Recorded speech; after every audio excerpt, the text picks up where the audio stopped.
ఇక అగ్రిగోల్డ్ బాధితుల ఆర్తనాదాలు సీఎం జగన్ చెవికి చేరడం లేదా అని అగ్రిగోల్డ్ బాధితుల సంఘం అధ్యక్షులు ముప్పాళ్ల నాగేశ్వరరావు ప్రశ్నించారు.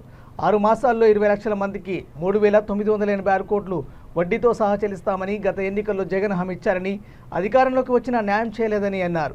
906 కోట్లు ఇచ్చి చేతులు దులుపుకున్నారని మండిపడ్డారు. అగ్రిగోల్డ్ బాధితులు అనేక మంది ఆత్మహత్యలు చేసుకున్నారన్నారు. చంద్రబాబు నాడు 3 లక్షలు ఇస్తానంటే జగన్ 10 లక్షలు పూలల్లో పెట్టిస్తానన్నారని గుర్తు చేశారు. మరి జగన్కు నేటి వరకు పూలు దొరకలేదా, డబ్బులు రాలేదా చెప్పాలని డిమాండ్ చేశారు.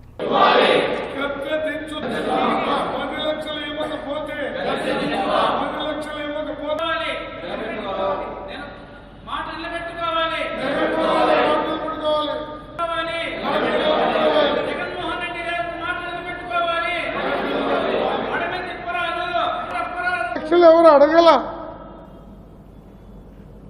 చంద్రబాబు నాయుడు గారు 5 లక్షలు ఇచ్చారు 142 మందికి.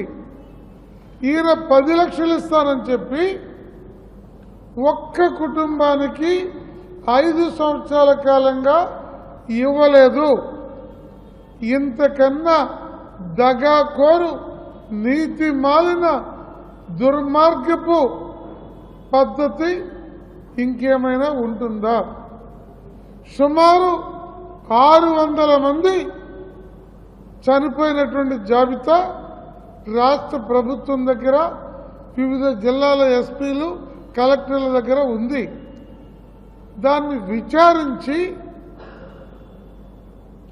ఎలిజిబుల్ అర్హత కలిగిన వాళ్ళు 400 450 మందో తేలితే 150 మందికి చంద్రబాబు గారు ఇచ్చిన దాంట్లో 5 లక్షల చొప్పున ఇవ్వాలి. అంటే 7.5 కోట్లు. మిగిలిన 300 మందికి 10 లక్షల చొప్పున మీ మాట ప్రకారం ఇస్తే 30 కోట్లు. అంటే మొత్తం 37.5 కోట్లు ఇస్తే 400 మంది పైచీలకు అగ్రిగోల్డ్ కుటుంబాలు ఎవరైతే ఆత్మహత్యలు, అసహజ మరణాలకి గురయ్యారో వారికి న్యాయం చేకూర్చవచ్చు.